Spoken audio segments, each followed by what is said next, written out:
ଆଜି ରାତିରେ ସେ ନାରୀ ତୁମକୁ ଫୋନ୍ କରିବ, ମିଳନ ପାଇଁ ଡାକିବ, ଯାହା ଚାହିଁବେ ତାହା କରିବ।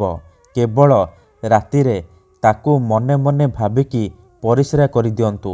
ହଁ ଫ୍ରେଣ୍ଡସ୍, ଆଜିର ଏହି ଭିଡ଼ିଓଟିରେ ମୁଁ ଆପଣଙ୍କୁ ବତେଇବି ଦୁନିଆର ସବୁଠାରୁ ମହାଶକ୍ତିଶାଳୀ ବଶୀକରଣ, ଯାହାର ପ୍ରୟୋଗରେ ଆପଣ ନିଜ ପସନ୍ଦର ଝିଅକୁ କିମ୍ବା ପଡ଼ିଶା ଘର ସୁନ୍ଦରୀ ଭାଉଜକୁ ନିଜ ଆଡ଼କୁ ଆକର୍ଷିତ କରିପାରିବେ। ଯେତେବେଳେ ଚାହିଁବେ ସିଏ ତୁମକୁ ଦେବ, ମିଳନ ପାଇଁ ରାତି ଦିନ ଡାକିବ। ଏହି ବଶୀକରଣ କରିବା ପାଇଁ ଆପଣଙ୍କୁ କୌଣସି ପ୍ରକାର ମନ୍ତ୍ରତନ୍ତ୍ର କରିବାକୁ ପଡ଼ିବନି କିମ୍ବା କିଛି ବି ପଇସା ଖର୍ଚ୍ଚ କରିବାକୁ ପଡ଼ିବନି।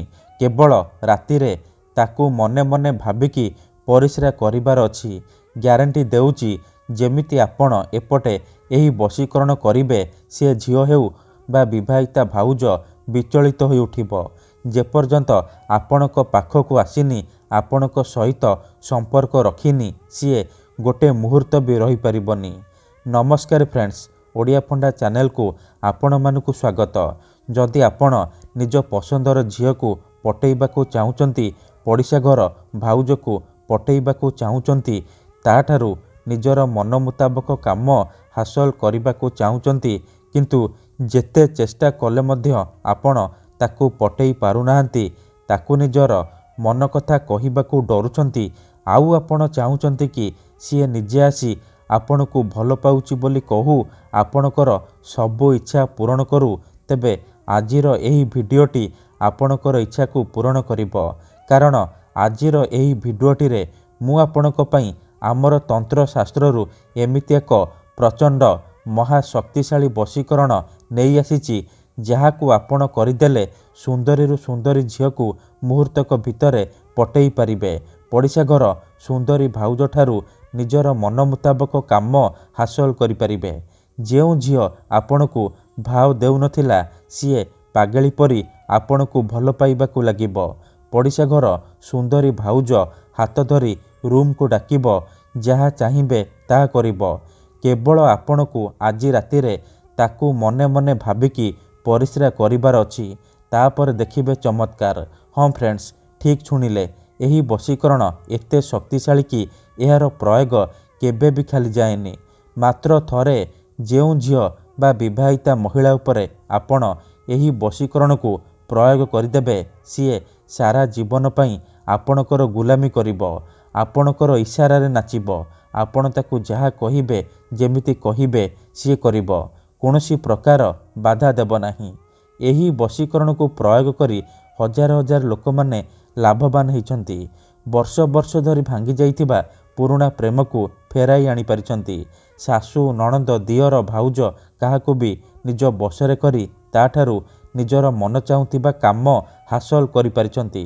କିମ୍ବା ଯଦି କେଉଁ ଝିଅ ଆପଣଙ୍କୁ ଧୋକା ଦେଇଛି, ଛାଡ଼ି ପଳେଇଛି, ଆପଣଙ୍କ ନମ୍ବର ବ୍ଲକ୍ କରିଦେଇଛି, ଅନ୍ୟ କାହା ସହିତ କଥା ହେଉଛି, ଅନ୍ୟ କାହାକୁ ଭଲ ପାଉଛି, ଆଉ ଆପଣ ସେ ଝିଅକୁ ଫେରି ପାଇବାକୁ ଚାହୁଁଛନ୍ତି, ତେବେ ମାତ୍ର ଥରେ ମୋ କଥା ମାନି ଆଜି ରାତିରେ ତାକୁ ମନେ ମନେ ଭାବିକି ପରିସ୍ରା କରିଦିଅନ୍ତୁ। ଗ୍ୟାରେଣ୍ଟି ଦେଉଛି, ସେ ଝିଅ ଯେତେ ଦୂରରେ ଥିଲେ ମଧ୍ୟ ରାତିଦିନ ଆପଣଙ୍କ କଥା ଭାବିବ, ନିଜେ ଆସିବ ଆପଣଙ୍କର ପାଦ ତଳେ ପଡ଼ିବ, ଆପଣଙ୍କୁ ଭଲ ପାଉଛି ବୋଲି କହିବ। ଏହି ବଶୀକରଣ କରିବା ସବୁଠାରୁ ସହଜ। ଏହାକୁ ଆପଣ କିପରି କରିବେ, ରାତିରେ ଆପଣ କିପରି ସେ ଝିଅ ବା ନାରୀକୁ ମନେ ମନେ ଭାବିକି ପରିସ୍ରା କରିବେ, ମୁଁ ଆପଣଙ୍କୁ ଶିଖେଇବି। ସମ୍ପୂର୍ଣ୍ଣ ପ୍ରୟୋଗ ବିଧି ଠିକ୍ ଭାବରେ ଶିଖେଇବି। ଜାଣିବା ପାଇଁ ମୋର ଆପଣମାନଙ୍କୁ ଅନୁରୋଧ କି ଆପଣ ଭିଡ଼ିଓଟିକୁ ମୂଳରୁ ଶେଷ ପର୍ଯ୍ୟନ୍ତ ପୁରା ଧ୍ୟାନ ସହିତ ଦେଖିବେ। ଅଧାରୁ ଛାଡ଼ିକି ପଳେଇଲେ କିମ୍ବା କାଟି କାଟି ଦେଖିଲେ ଆପଣ କିଛି ବି ବୁଝିପାରିବେନି। ପରେ ଆପଣ କମେଣ୍ଟ କରିବେ, ଗୁରୁଜୀ ଆପଣଙ୍କର ବଶୀକରଣ କାମ କରୁନି। ଦେଖନ୍ତୁ, ଯେଉଁପରି ଆପଣ ଭଗବାନଙ୍କୁ ମାନୁଛନ୍ତି, ଭଗବାନଙ୍କ ଉପରେ ବିଶ୍ୱାସ ରଖିଛନ୍ତି, ନିଜର ସବୁ ଦୁଃଖ କଷ୍ଟ ଅସୁବିଧା ଭଗବାନଙ୍କୁ ଜଣାଉଛନ୍ତି, ଯଦି ସେ ଅସୁବିଧାର ସମାଧାନ ନ ହେଲା, ତାହାର ମାନେ ନୁହେଁ କି ଭଗବାନ ନାହାନ୍ତି।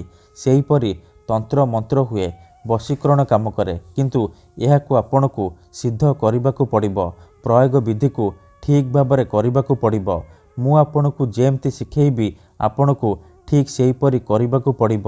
ତେବେ ଯାଇ ମୁଁ ଆପଣଙ୍କୁ ଗ୍ୟାରେଣ୍ଟି ଦେଉଛି ଆପଣ 100ରୁ 100% ସଫଳ ହେବେ। ତେବେ ମନେ ରଖନ୍ତୁ, ଏହି ବଶୀକରଣ ବିଧିକୁ ଆପଣ କେଉଁ ବି ବାରରେ କରିପାରିବେ, କିନ୍ତୁ ଯେବେ ବି କରିବେ ରାତିରେ ଶୋଇବା ପୂର୍ବରୁ କରିବେ। ବିଧିଟି କରିବା ପୂର୍ବରୁ ଭଲ ଭାବରେ ହାତ ଗୋଡ଼ ମୁହଁ ଧୋଇକି ଏହି ବଶୀକରଣକୁ ଆରମ୍ଭ କରିବେ। ପ୍ରଥମେ ଆପଣ କ'ଣ କରିବେ, ଖଣ୍ଡେ ସାଧା କାଗଜ ଆଣିବେ ଆଉ କଳା ରଙ୍ଗର କଲମ ଆଣିବେ। କାଗଜରେ ପ୍ରଥମେ ଆପଣ ସେଇ ଝିଅ ବା ମହିଳାର ନାମ ଲେଖିବେ ଆଉ ତା ପାଖରେ ନିଜର ନାମ ଲେଖିବେ। ନାମ ଲେଖି ସାରିବା ପରେ ତା ତଳେ ଆପଣ ଗୋଟିଏ ବଶୀକରଣ ଶବ୍ଦ ଲେଖିବେ, ମୋହିନୀ ସୋହିନୀ ବଶୀଭୂତାୟ। ଲେଖିସାରିବା ପରେ ସେ କାଗଜକୁ ନେଇକି ଘର ବାହାରକୁ ଯିବେ। ତାପରେ ସେ କାଗଜକୁ ତଳେ ମାଟି ଉପରେ ରଖିଦେବେ ଆଉ ଆଖି ବନ୍ଦ କରିକି ସେଇ ଝିଅ ବା ନାରୀକୁ ମନେ ମନେ ଭାବିବେ। ତାର ମୁହଁକୁ ନିଜ ମନରେ ଭାବିବେ। ଭାବି ସାରିବା ପରେ ଆପଣ ସେ କାଗଜ ଉପରେ ପରିସ୍ରା କରିଦେବେ। ପରିସ୍ରା କରିବା ସମୟରେ ଆପଣ ମୋହିନୀ ସୋହିନୀ ବଶୀଭୂତାୟ, ମୋହିନୀ ସୋହିନୀ ବଶୀଭୂତାୟ ଏହିପରି ଆପଣ 3 ଥର କହିବେ।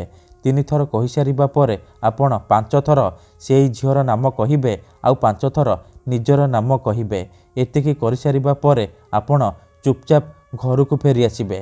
ଗ୍ୟାରେଣ୍ଟି ଦେଉଛି, ଏତିକି କରିକି ଦେଖନ୍ତୁ, ସେ ଝିଅ ହେଉ ବା ବିବାହିତା ଭାଉଜ ଆପଣଙ୍କ ଆଡ଼କୁ ଆକର୍ଷିତ ହେବାକୁ ଲାଗିବ। ଧନ୍ୟବାଦ।